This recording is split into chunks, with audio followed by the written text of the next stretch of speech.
and keep that going. It's good to hear from you, and your feedback helps us figure out things, rather how things are going, and also plan future events. Without much ado, let me introduce today's session moderator, Ms. Nirmala Ravi. Welcome, Nirmala, and thank you for accepting our invitation to meet our students. I believe you have a surprise in store for us, or should I say surprises?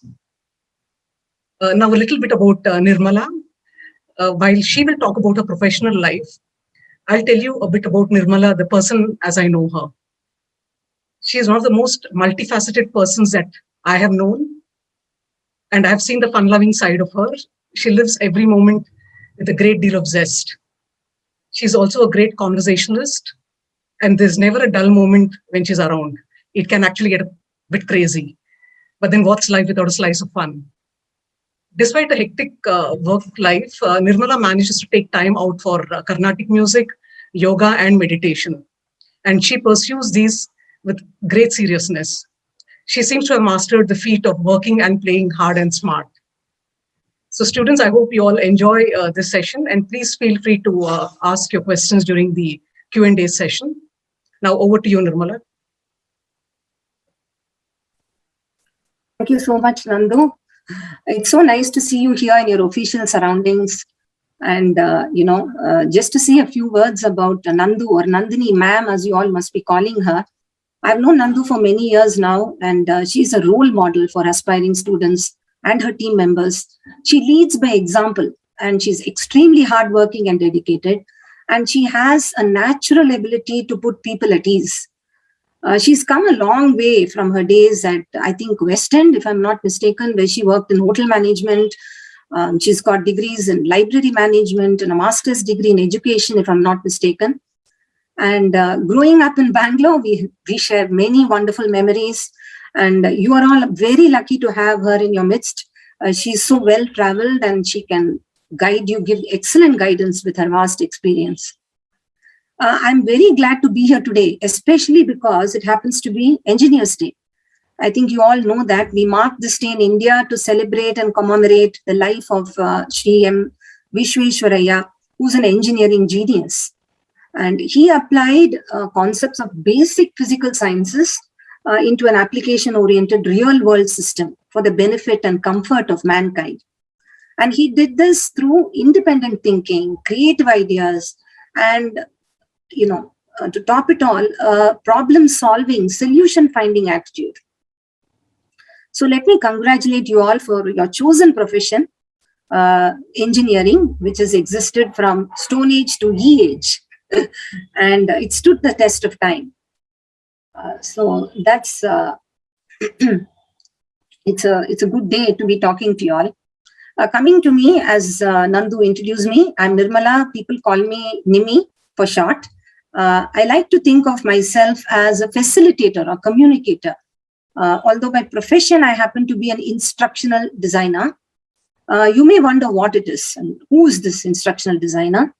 To put it simply, it means one who develops training material. But it's not that simple, as you will soon learn. So as a student of science, I was always interested in the play of words and the effect it had on people. And it was fascinating to see how words could be placed or misplaced to change their meaning and the effect it has on people. So it's not just the literal meaning, but also the implied meaning. Just by interchanging words, we can convey very powerful messages. So let me just, play a small video here to illustrate my point. Some of you may have already seen this, but those who haven't, enjoy it. Let me share my screen.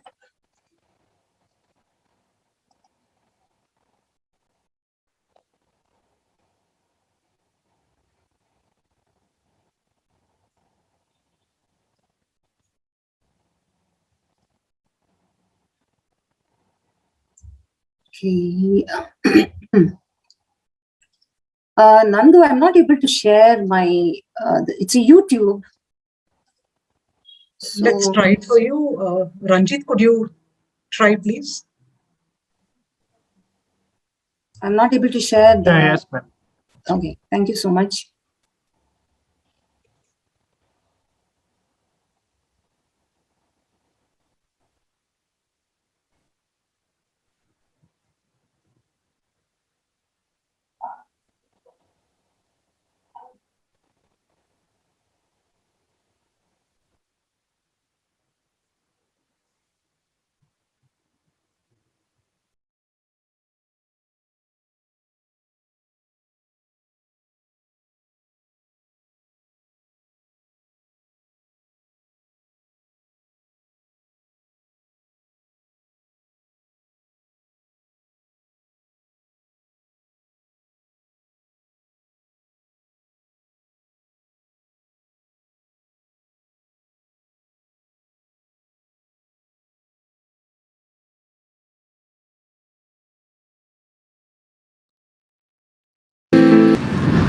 What did you do to my sign?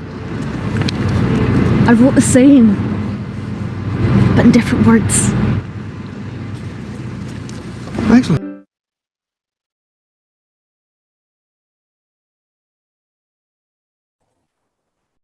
So I hope you saw the video and you may have a lot of thoughts about it. And this is the reason why I chose to become an instructional designer, because I wanted to communicate. So there are many people who come from different backgrounds who choose to become instructional designers, and they all don't have the same background as me. So let me introduce you to another person who's going to join us, and his name is Shanmugam, or Shan. He's an architect by background, an architect, which means he's got an engineering degree. But today he works in the same field as me, that is to create training material. And he is the Chief Technology Officer at Origin Learning, where we work. And his career path has not been a straight line. He has more than 20 years of experience as an IT veteran, with experience in handling multi-million-dollar projects and geo-distributed teams. And he also happens to be one who's designed and developed the next generation learning experience management system, a SaaS-based product. And so, Shan? So, hi, Nimi. Can you see me? Yeah, we are not able to see you.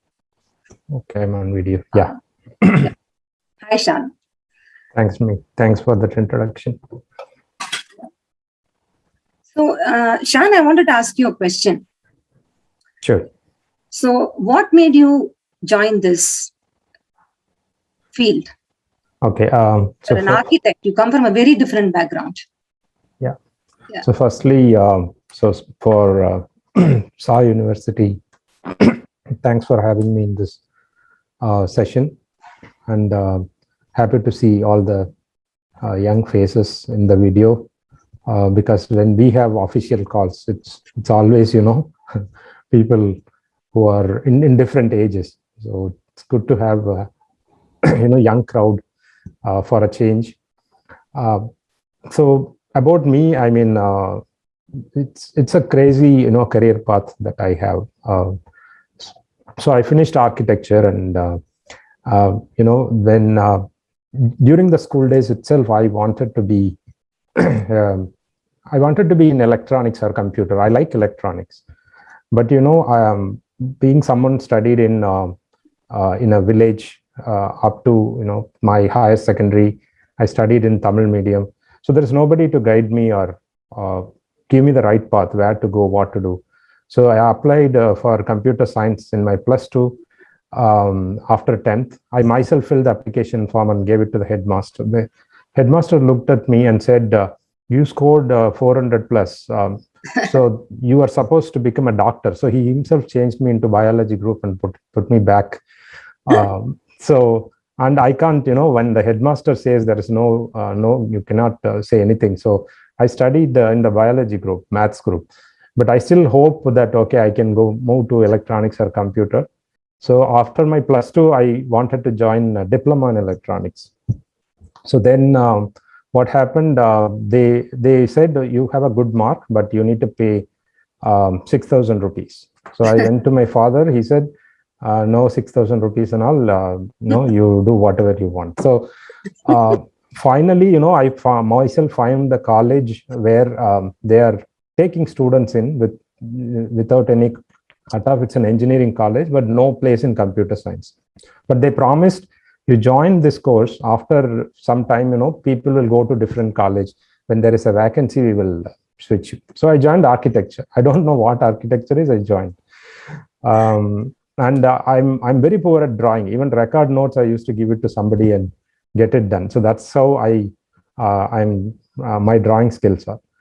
But I started studying architecture, and again there was some the opportunity to join computer science came, but with the rider that I need to pay additional fee. So my parents refused. So I continued to study architecture. But slowly I'm able to gain proficiency on that subject, because it's not only drawing. I mean, as you go in, there are a lot of things you can learn. How to see a problem and break it into pieces and create a rough sketch, create prototypes before you actually come up with the final design. This is what you learn in architecture. Whether you'll be applying it for buildings, but my thirst to go to the come to the technology side was still there. So once I finished architecture, I joined the firm. With my first salary, I joined Arena Multimedia to study multimedia and web engineering. And once I finished that, by the time I finished it, the center itself took me in as a faculty, saying that, okay, this guy is passionate. So I switched completely from architecture to this. And the moment I joined, all the faculties left. So I had to do the end-to-end, like opening the center, do counseling.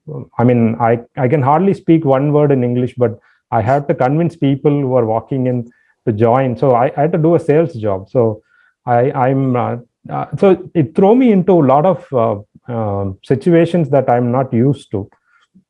Then after certain times, even after joining Arena Multimedia, I went into the head office, and I became, the academic head for the entire South India, for which I traveled. So all this happened in 2 years span of time.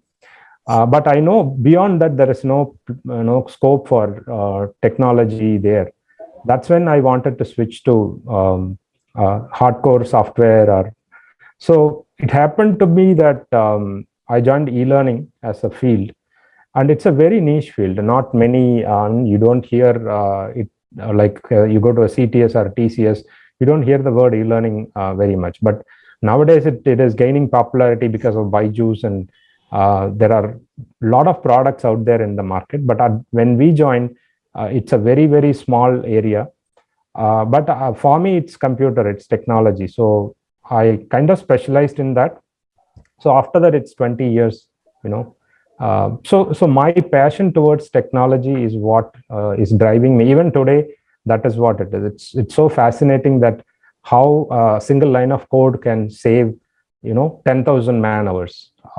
Right? It's nothing, you can't see it, but it's hidden in some server somewhere. But it's earning millions, saving millions.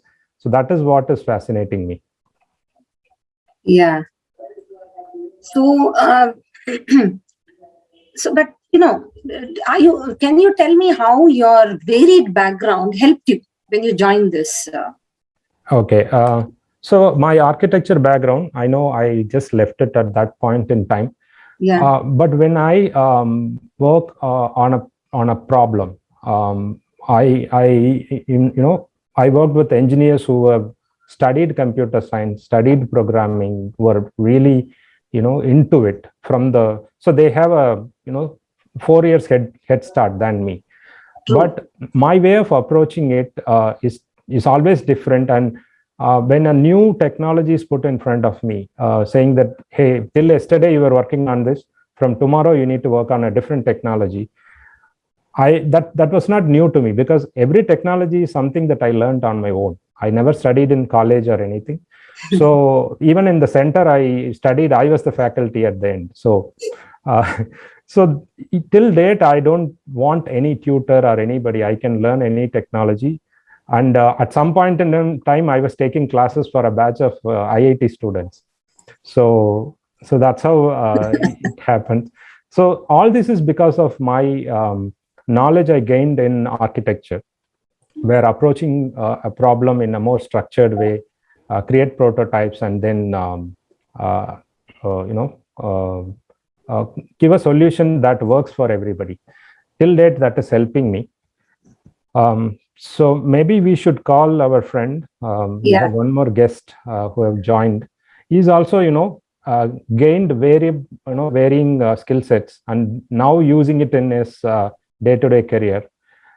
So his name is Sajin Nair. He's a diploma holder in IT, and he has a bachelor's degree in English and MBA in marketing.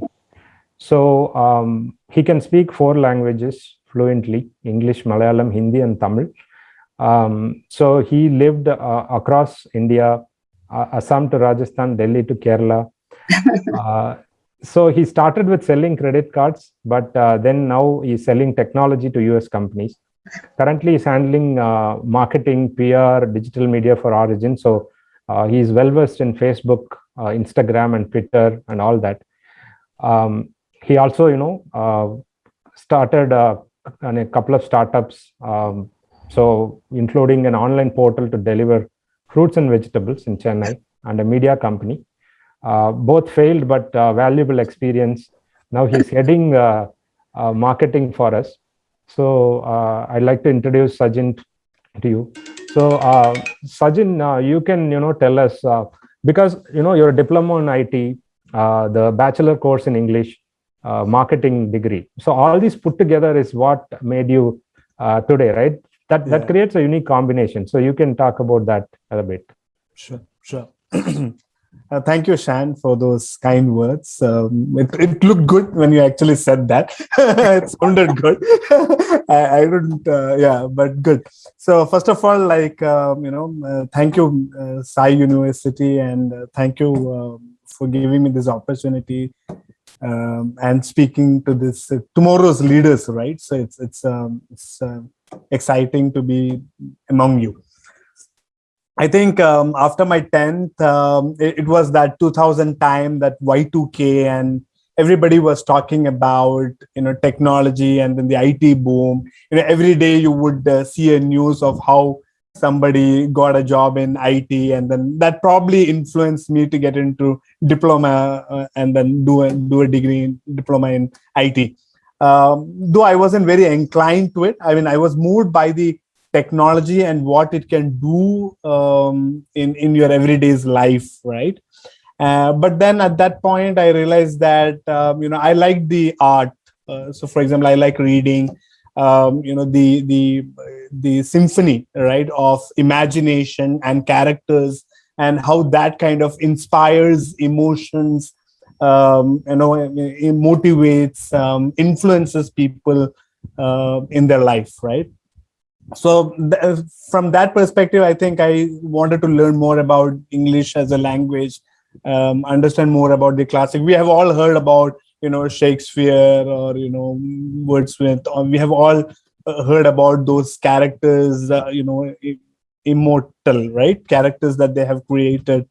And then I got into start selling credit cards. At that point, I realized that, it's not just about, just pushing a product into somebody's life, but it's also about understanding what the need is, right? What does this product really solve a problem, right? Does this product really solve a problem, right? So I thought that at that point, MBA would actually help me kind of understand why this product is required, what are the pain points, and how this could really solve. And I think that's how I evolved from selling credit card to individuals, right, to selling technology to US companies. But you would see that all this that I have learned, right? I mean, though the technology background and then the MBA and then the English language, that everything kind of has a role in how my career has shaped today, because I'm selling technology. So diploma in IT definitely helped understanding what the technology team is talking about, right? And then MBA in marketing has definitely helped me understand. So you would see that how I have come from a diverse background. That's probably what led to these. Yeah. In a way, that diversity is what makes somebody unique, right? If I want to hire another Sajin, I'll not be able to do, because I don't get these three things together very often. So that's what I'm driving at. Over to you, Nimi. Sorry, I was on mute. Yeah, so Shan, there is another aspect of you that people don't know about. Shan is actually a movie script writer. And apart from that, he's actually published books and poems. And there's another movie of his, which is, I think, on the cards. There are two movies, right? One is called Nota, and the other one is on Amazon Prime, if I'm not mistaken. It's on Netflix. Netflix. Okay.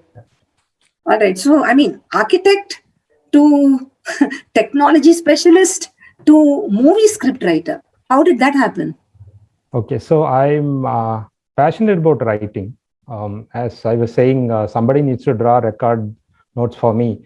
I always use the empty pages of record notes to write stories. I used to write stories when I'm in school, but during those times I'm not very serious about it. But my classmates are so excited about it. So I'll be circulating one chapter every day or every week, writing stories. And that's all. And I write poems. It's all in notebooks. I used to keep it and only circulated amongst friends. But once the social media is becoming very part of our lives, I started writing in Tamil, and I get instant feedback. So that happened sometime around 2013. So I was totally into IT, or doing only programming, project management, or whatever it is. So some of my poems caught attention of people. They encouraged me. It came on magazines like Ananda Vigadan and all that.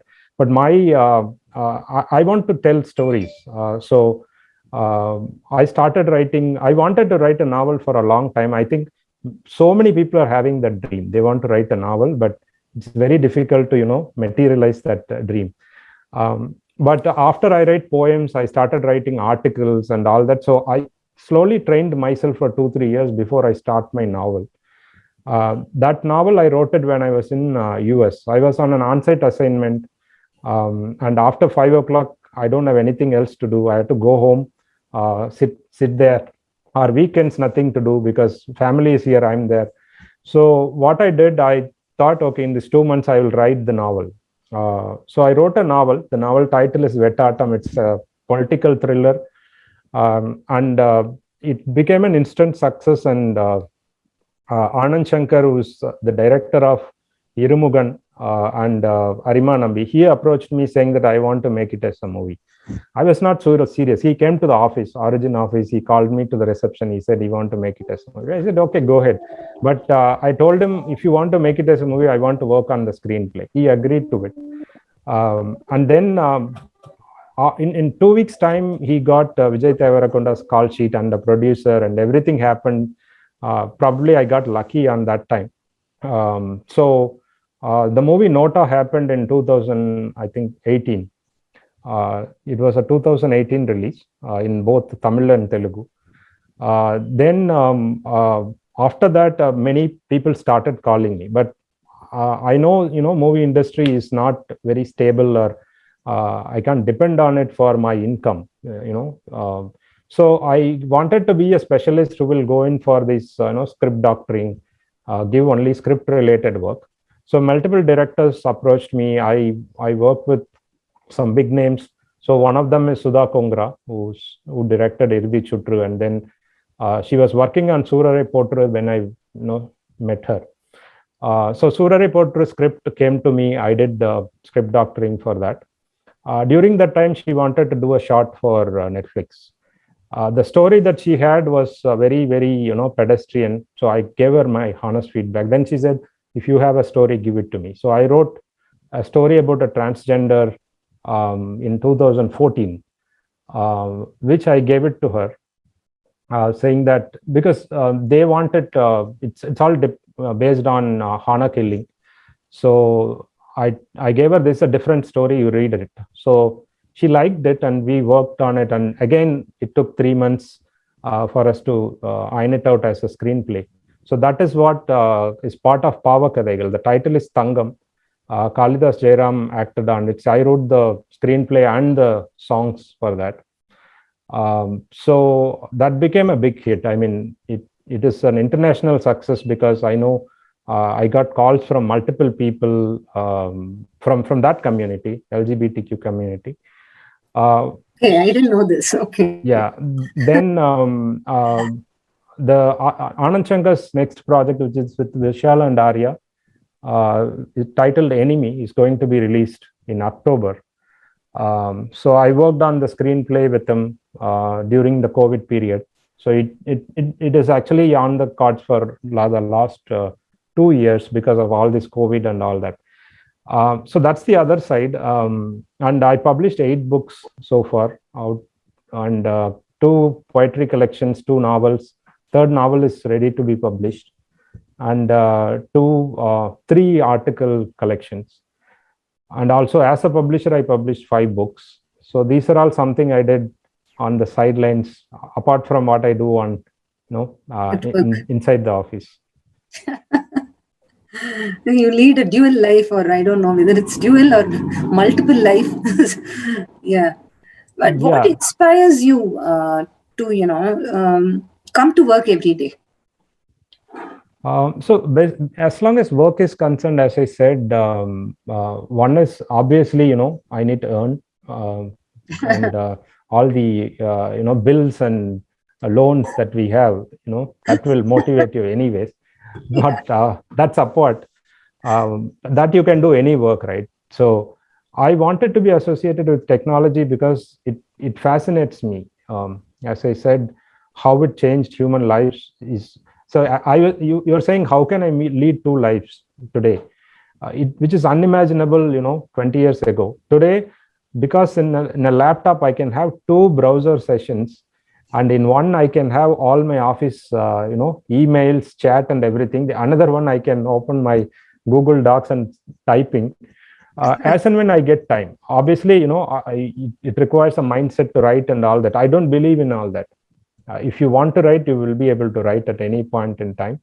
But the technology is helping me to save time, and whatever the time I am saving, I'm applying into something that I want to do. So being in IT is helping me to work on something else. So I'm trying to use all the tools to save my time. If I'm doing something in 8 hours, can I do it in 6 hours and 2 hours? Can I do something that, see, the difference is, after 20, 30 years, if you ask what I did in an IT field, nobody will know, right? But on the other side, where on the creative side, there is a meaning to it. So I wanted to spend some time on that. So IT is definitely helping me, and all the tools that we are getting. So I'm trying to use my calendars more wisely. So use emails when you absolutely don't need a call. So use emails and save your time. So it basically makes me better. I mean, living in 2 lives makes me more efficient, I think. Sajan, how did you become a fruit seller? I think that happened in 2010, I think, when there was a huge spike in onion prices, right? I think I was living in Kodambakkam at that time, and there was huge price spike in the price in onion, and everybody was talking about that, newspaper, TV, my mom. I think I was recently married at that time, but everybody was talking about the onion prices. So we will keep reading this on your newspaper that, hey, per kg it is only 20 rupees in Coimbatore, but once it reaches the store, it's 40 rupees or 50 rupees or something like that. Then that time I was living in Kodambakkam, which is like 3 kilometers away from Coimbatore. So I was like, I have to do something here, right? Maybe I can get it from Coimbatore and then start selling, right? Because I was always interested in doing something online. So I knew that I don't want to start a shop, but I only wanted to do it online. That I was very clear. So then, but nobody had done it before. Okay, so in 2010, when I started this selling fruits and vegetables online, nobody had done it. It wasn't mainstream like Big Basket today. Big Basket was there in Bangalore, and they were at that time doing 100, 150 orders per day. That's all. But it wasn't mainstream like this and all that. So we started, so I reached out to a freelancer. We got started on, a website. And then a lot of my friends said that, hey, don't do this, because there's a lobby in Coimbatore market. They won't allow you to actually come inside, buy vegetables in wholesale, take it out and sell it. It's not going to happen. There is a lobby. I was like, I don't know. I mean, I anyway had this entrepreneur spirit inside me. It's yet to materialize, but it's still there. But we are all entrepreneurs in our company, isn't it? Absolutely. So then that's how I started. So I think, there were a lot of people who at that point said that, hey, people won't buy fruits and vegetables online, right? Because you need to touch and feel your tomatoes and ladyfinger. And there is this guy who will come with his trolley every day, at 11 o'clock. So this is not happening and all that. And I was like, it's okay, man, let's try it. And then we kind of launched it, launched it in 2010 and all that. And of course, we had about 700 registered members at that point of time. But it was great. It was great at that point of time. And then I couldn't scale it. I think at that point, I required something else in terms of investment or something like that. And I couldn't scale it. So at that point, I think we kind of, decided to ramp it down. And then we kind of, started winding it down. That's the, fruit and vegetable selling that I did for some time while I was working, at a different company. So, Sajjan, is it a coincidence that you got noticed, you noticed onion prices just after you got married? Before that, nobody cares, right? I don't think Sajjan would have even known what is the price of onions. Absolutely. Who cares, right? Mom cooks something for you, you just eat, right? Yeah. Right. Yeah. So we all come with varied backgrounds, and how is it helping us in our current job? Yeah. Right. So, Failures are helping you, or the successes are helping you, or and yeah.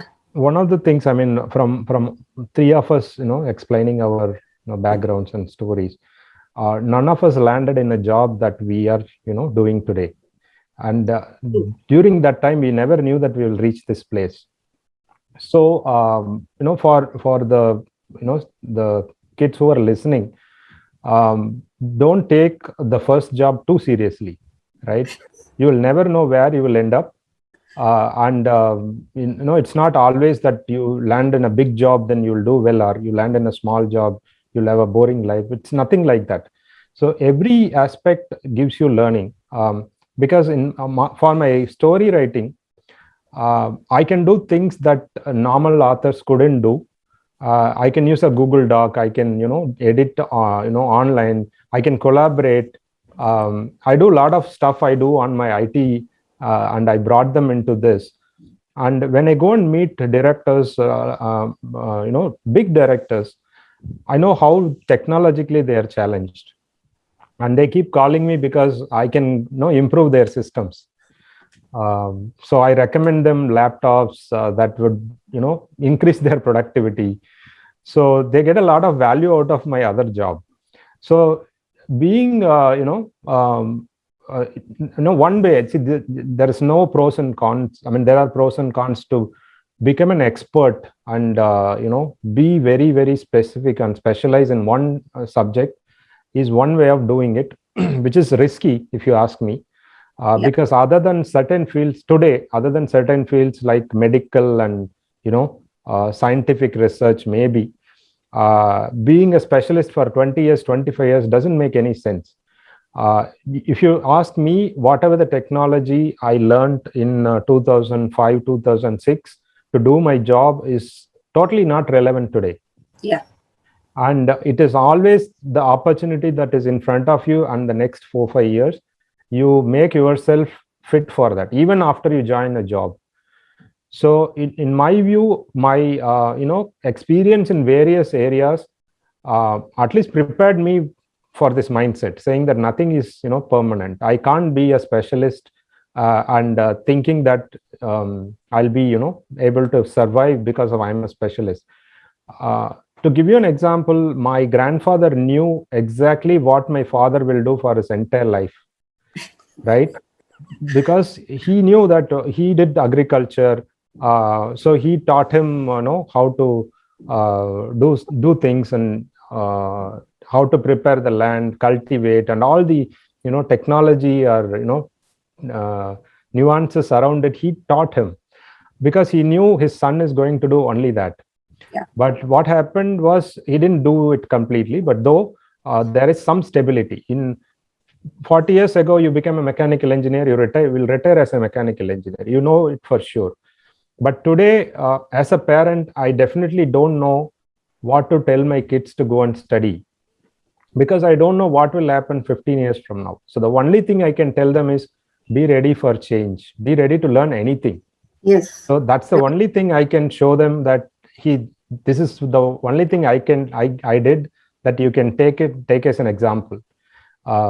Because if I tell them, oh, go and study, data science or computer or whatever, yeah, it's a good field, you get in. And in 2 years, the technology, see, the basic concept may not change much, but the technologies change a lot, and then they should be ready to learn. Okay, 6 years, 7 years, they became a lead. Now they have 10 people under them to manage. What do they need then? They will need people skills. Yes, very true. None of their technology will help them. So they should know how to get people, make people to work, which nobody wants to do, right? None of us want to work. So how do I make other person work?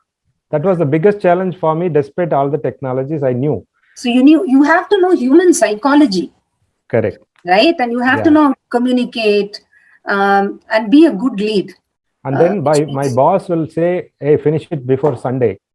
And my subordinate will say it will take 3 months. So he wants it in 3 days, he will ask for 3 months. I'm in between. Now I need to convince my boss and ask for a 3 weeks time, and convince the other guy to climb down from 3 months to 3 weeks. This is a skill that none of our school education is teaching us. Yeah, correct. And that guy will go on leave next week.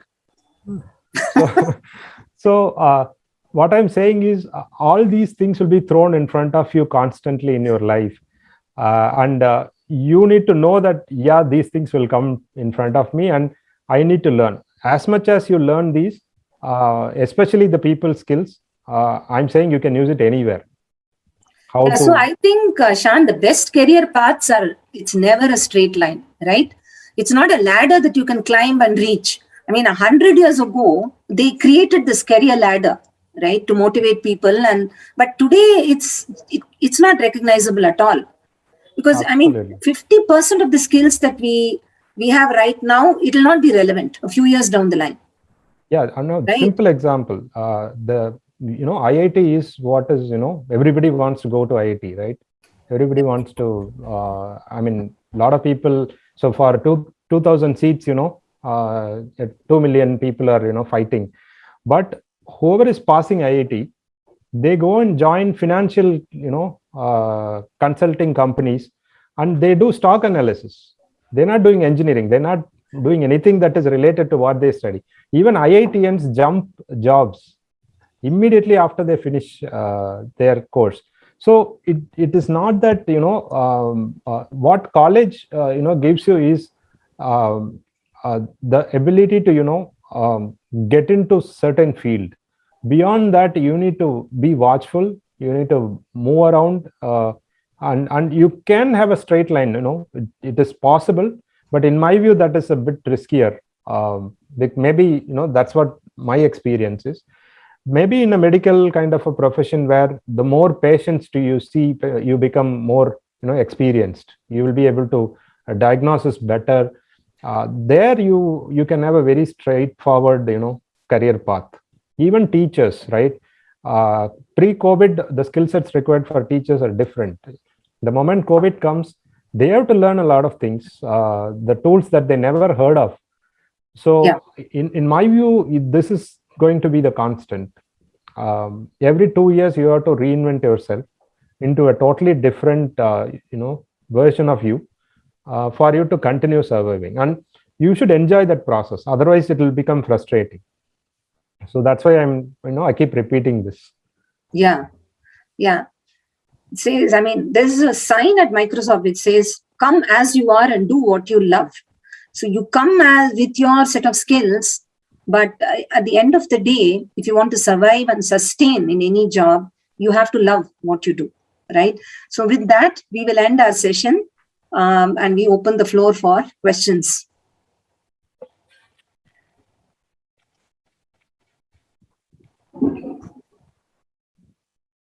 Just ask easy questions.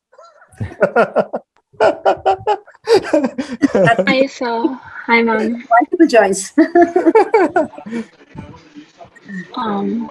Good afternoon, sir and ma'am. I'm Rishita Mathur. It's a very easy question. Actually, it's not a question. I want to connect and work with the three of you. So, how to go about it? Wow. As easy as that. Yeah, Yeah. that's easy to answer. I mean, Not so tricky. we can share our contact details. We can share, yeah, exactly. Origin Learning is actually in Chennai, so you're lucky that it's not very far away from Sai University. And you're most welcome to visit Origin Learning Chennai. It's in Gindi, right? I'm not sure we have any kind of, do we have those kind of field trips? As of now, I'm based in Delhi. I'm not in Chennai. True. And I'll be coming to Chennai for the second semester. Okay. So maybe that's a good time to actually come and connect. Or, I mean, you could, you can find us on LinkedIn. You can connect to us. That's not an issue. Sure, ma'am. Sure, ma'am. Thank you, ma'am. Thank you for your question.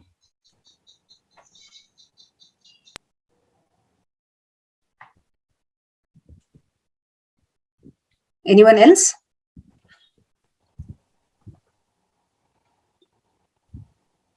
It looks like a very silent crowd. Or maybe we didn't give them a chance to ask questions. We answered all their questions already. They are very clear or very confused. Yeah, one of the two. Well, I have a question. Yeah. Sure. All of you having multiple interests, how do you manage time? That's Good question, Nandu. I think we take it as it comes, really. So we don't try and, slot the day and say that, I have to do something in the morning or I have to do something in the evening because, the calls and, the work comes at any time. I mean, we are actually available 24/7, all the three of us. So if you ping us, let's say 2 o'clock in the night, we'll probably answer you. Early morning, we will, because that is the nature of our work. And we are basically also people who have to look at the customer success aspect in our company. So we are always available. And that is only because we are passionate about our work. And we are interested in what we do. So I guess we take it as it comes. I mean, whenever I get a chance, when I get any kind of free time, I can sit down and practice my music or read a book or watch even a movie. And I think that's really become very easy now because we are all working from home. And it's made it very easy because you can manage a lot of things. It's not like, you go to the office, you have to be there at 9 o'clock and then you have to catch an auto or a van or a bus or whatever, the public transport, and be back home at a particular time anymore. We are always at home. So it really helps. in my view, you need to visualize your day and you will actually see a lot of gaps that you can utilize. So I use calendar very, very, diligently. All my meetings are scheduled in calendar. You get into the meeting on time, get out of the meeting on time. Then you also have some time allocated during the day, which is unstructured, so that you can do something creative. So I kind of practice multiple methods, but what I do is every day morning, I try to visualize the day. Okay, I have these meetings that I can't do anything. I have to go and do that because it's the commitment that I already gave and accepted. But beyond that, there are tasks that I need to do for the office. Those I will prioritize, which is the most important thing. I will do them today. anything that I want to do tomorrow, I will push it out. So I have a task list ready for that day. That gives you clarity. Even though you may have a lot of work that you will not be able to complete on that day, at least some peace of mind will be there that, okay, today I'm going to have a very busy day. You know that upfront in the morning. And the other thing I try to do, I mean, these are all small tips. When I have a meeting, I try to group those meetings together. Since I lead the team, a lot of these meetings I can move around. So I have a 3 to 3:30. I'll try to have 3:30 to 4 and 2:30 to 3, all these meetings together. So in one sitting, I finish 3 meetings so that I can get a larger chunk of time for my other works. Because you want to get into an act, you need some time. When you have a smaller chunk of activities planned, even though you'll be doing work for 4 hours, if the rest of the 4 hours are split within those busy time, you'll not be able to utilize them, because you can't start anything, it'll be stopped in between. So try to group your activities also will help. Because apart from these, I'm also a triathlete. I have done 2 half Ironman and I'm preparing for Goa Ironman. So morning times I dedicate for those Marathons. marathons and triathlons and all that. So when you look at it, this question I face from many people. They even say you need to write something for time management, but to me it looked simple. As long as I visualize my day, or I visualize my week, or even a month. Okay, this is how my month is going to be. There'll be changes, but you sit and visualize. It will take 5 minutes. And then you make adjustments. Hey, I'm taking too much on my plate. Sometimes I just say, okay, I'm not going to register for this event because office work is going to be heavy for this month. So we should not beat ourselves up, right? I mean, you have to be flexible and adaptable, because if you think that you have to do something on a particular day, you'll have to prioritize your work over other activities, of course. So I guess you will have to take the other activities, your hobbies and the things that you want to do. That has to be flexible. So there are these different things that you have on your plate. Some that can be changed and some that cannot be changed, right? Isn't it? Yeah. And also, when they say about diet planning and all, the first thing you have to do is to write down what you are eating. That is when you will know what you are eating and how do you control it. Otherwise, whatever you plan, the plan will fail because you don't have anything to measure against. So the same thing applies for time management. You have to write down all the activities that you are doing and what is taking more time, which gives less output. So there are some of these analysis everybody will teach.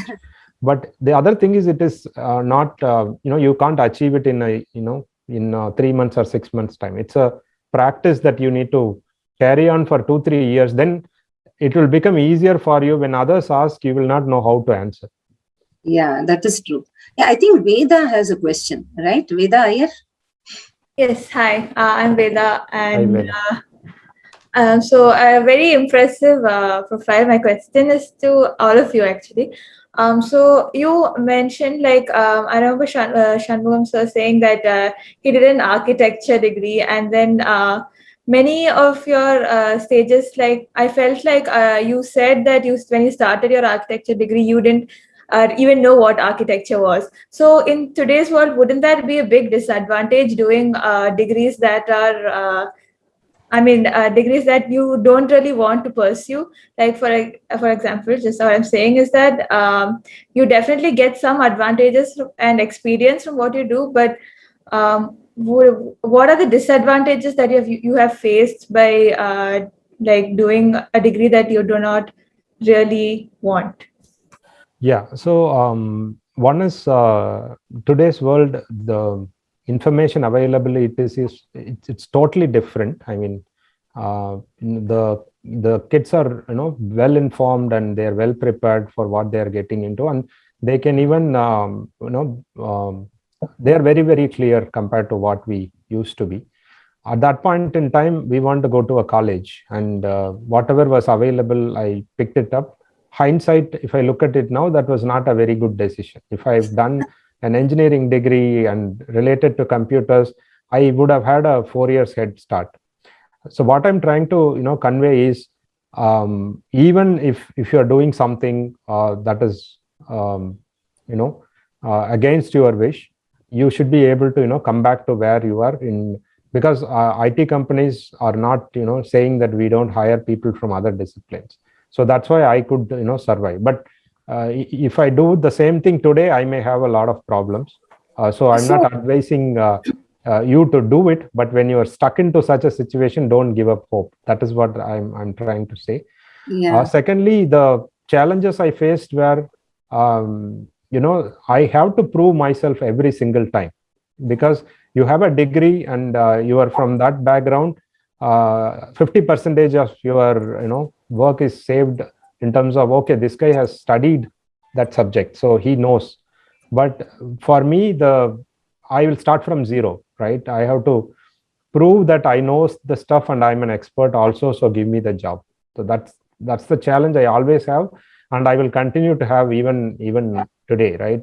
So I go to a bigger company where with the same experience, an engineering graduate is pit against me, I will have a disadvantage. So all these are practical problems, I'm aware. But Yeah. that's So what that it is. Valli, there's somebody called Valli who just pinged me, and she says that that her question is, ma'am, the education system we have is particularly based on or focused on a single part. For example, a student should study for 100%, and other activities are secondary or not necessary. And this has happened a lot in our schools, and our parents to think the same. So what do you think about this?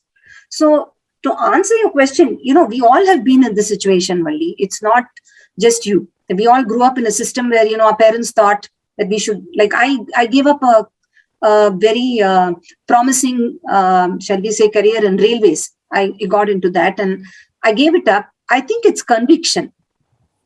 If you're convinced that you can do something, you'll have to go for it. But if you get, I don't know whether you've heard the story of the frog which tried to climb the Leaning Tower of Pisa in Italy, and in Rome. And then what happened was that, Paris.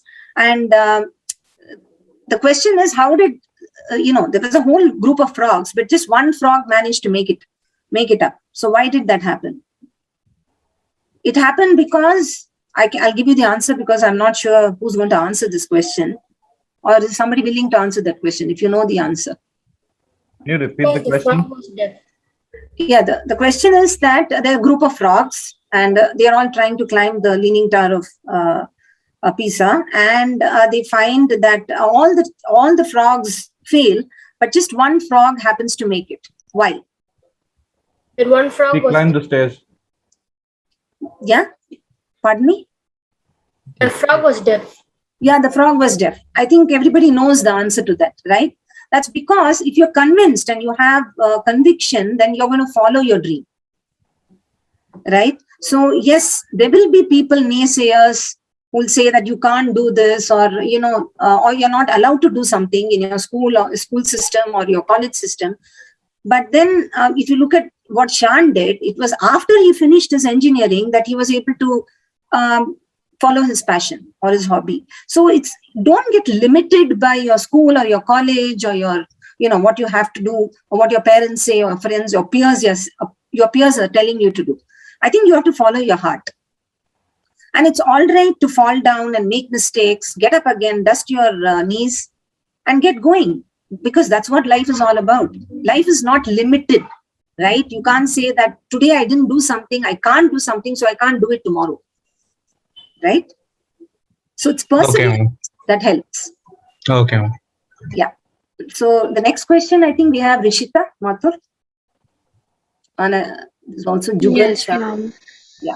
One more question. It's like in today's time, we are witnessing where there's a declining importance of schools and institutions. Yeah. If you are more primarily focused onto business, startups, unless you want to become a scientist or want to get into research, then the degrees and all of this educational stuff, it holds value. But otherwise, we have even both the sirs who did something else and landed up something else. He wanted to do technology, but got into bio. So now, is it that we should not focus on schools and institutions, and we should focus there less, and should focus more on our personal development, like when it comes to business, startups, and even if it is getting into a technological company, people can learn coding and crack the interviews on their own. They For could. the Basic education degree is very important, and your university, I think, Sai University, from what I know of it, is giving you the opportunity to not just do your engineering or your specialization, but also actually learn about other aspects, right? Which is, I don't think every university gives you this kind of opportunity. It's a more structured way of approaching your career, right? Because if you look at it, people like Shan and myself and Sajjan, we had to learn it the hard way. We made mistakes and we learned through our mistakes. But here, I think your university is already giving you that. They're already giving you the, shall we say, the opportunity to dabble in all these things like arts and sciences and other subjects, right? So Before the you get need, into your core. Yeah. the need for institutions is becoming more and more important today, because apart from the subjects you learn, they are teaching a lot more other things like work as a team, how to interact with others, and all these problems of when you put so many people into one task, what are the dynamics that are happening. So it's not only education that is taught in the institutions. It is a lot more than that. Your hostel life or college life, unfortunately because of COVID, you must be missing it. But in my view, that is what is much more important, especially for me. I go from a very village kind of a place to Hosur, which is near Bangalore, and I got students from Chennai and different places, different culture, different this is an experience you will not get if you are not part of an institution. Industry experience, right? Yeah, It's important to have that. So in my view, more than what the subjects they teach, the environment that is there, you should definitely go through that process. That is what will make you ready for, and the kind of network you are building there and the friendship you are building there is going to Yes. come for the entire life. And exactly my point, that nowadays people, like, not people, but I also find that is the right path, that you, instead of just going into school and mugging up books and giving exams, if you do a lot more internships, you have that field, the industry experience, I think that helps you more than just getting a degree and then looking for a placement out in the market. Yeah, but the and also some will of these accept you only when you come in with that. So the system accepts you. Like even if you are entering an industry, you need to enter with something which says that you have the potential to learn, the potential to understand, right? So that is what education does. Education, prepares you, right, and makes you a potential student. So we can't do away with education, right? It provides you with a basic, strong foundation, and you have to use that foundation. And your frontal brain will develop only at the age of 25. Until that time, the frontal brain is still developing. So unless you're given a path and a disciplined way to lead your life, which you can't do on your own, you require your parents, you require your peers, you require your teachers and the education system, whatever it may be, right? The school or the college, that gives you a particular path to follow, and after which you can take off. So you have to use that as a stepping stone and not think that you can do away with it. Without a foundation, you cannot leap. So that is something you must keep in mind. To add to that, to your point, what you're saying is happening now. One, educational institutions are tying up with organizations to bring them closer. The session like we are doing today was not possible 15-20 years ago. The industry was different, college was different. You get to the industry only after the entire course is over. The secondly, you can see today companies are starting educational institutions. Like Zoho has Zoho University. Every bigger companies are coming into this education sector to create a closer collaboration. So I think what you're saying is the need of the hour, but it will be a combination. It will be a hybrid approach where you will have a formal education along with industry exposure. If you get both, you are really lucky. Otherwise, you need to go out and get that exposure. Yes, People, exactly my point. Like how I need to know from you, like how can I make that possible? That being a first year student, where I can actually the university thing is going on, be it through the university or it's my own efforts that I can get into that workforce. I can absolutely. meet new people, I can make contacts, and I can get into the business world right from where I am Yeah. now itself. Yeah, So I got what's the your point. path? Correct. What's the So path? we worked with a bunch of IIT students. They tried the same thing. So summer holidays, they don't go home. They just go and start working somewhere. I would say you have to start with some place where you already know, or try to build networks on LinkedIn kind of places. I mean, some of us can help you out. And you create your network. By the time you finish the college, 10 people from the industry whom you can go for advice and guidance. I would say if you are getting into a particular field, LinkedIn is a great resource, because you go there, you will see if you get into that field 10 years down the line, how somebody will become, 20 years down the line, how somebody will become. You can pick examples and you can actually study the path that they took. So all these you can see, and then getting into a company and work, you need to go do it structurally, because as a student you cannot approach without the institution's help, or the company may ask for some kind of consent, because they cannot simply employ you or give you a certificate. But it's possible. If you ask me, you build a network, is somebody is ready to accept you for 2 months, 3 months time, spend that time. And with today's scenario, you don't have to go to the office. You can still do it Through LinkedIn. remotely. Yeah, you can do it remotely. And yeah, if your department can do some kind of collaboration, it is always exploring these possibilities, so that whenever you get a break, you just expose yourself to the industry. That is what I think would be giving you exactly what you need. By the time you finish the course, you'll be ready for the industry. Thank you, sir. You have to keep asking yourself what interests you and what motivates you, what you're curious to learn about, and what choices should I make that will keep me wanting to learn more, to become more, right?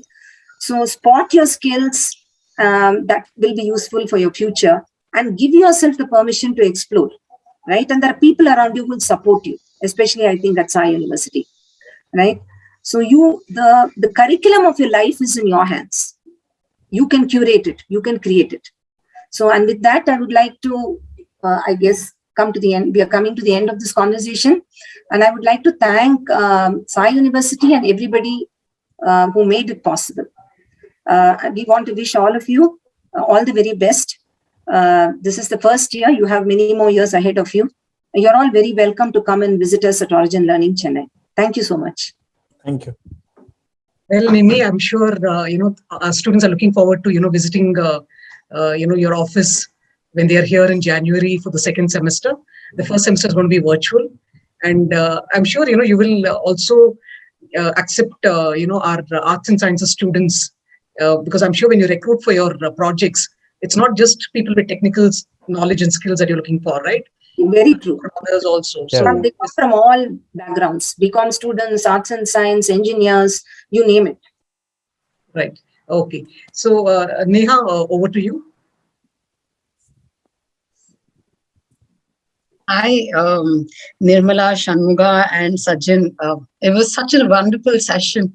And the reason why I say it was particularly wonderful is because, they say that the proof of the pie is in being eaten. And while our pie is still getting baked and underway, you've shown what it is in the real life when it will be eaten. What Shanmugan spoke about, what Sajjan's career path has been, and what Nirmala has taken us through is exactly the ethos and the foundation of Sai University. We believe that nothing is rigid anymore.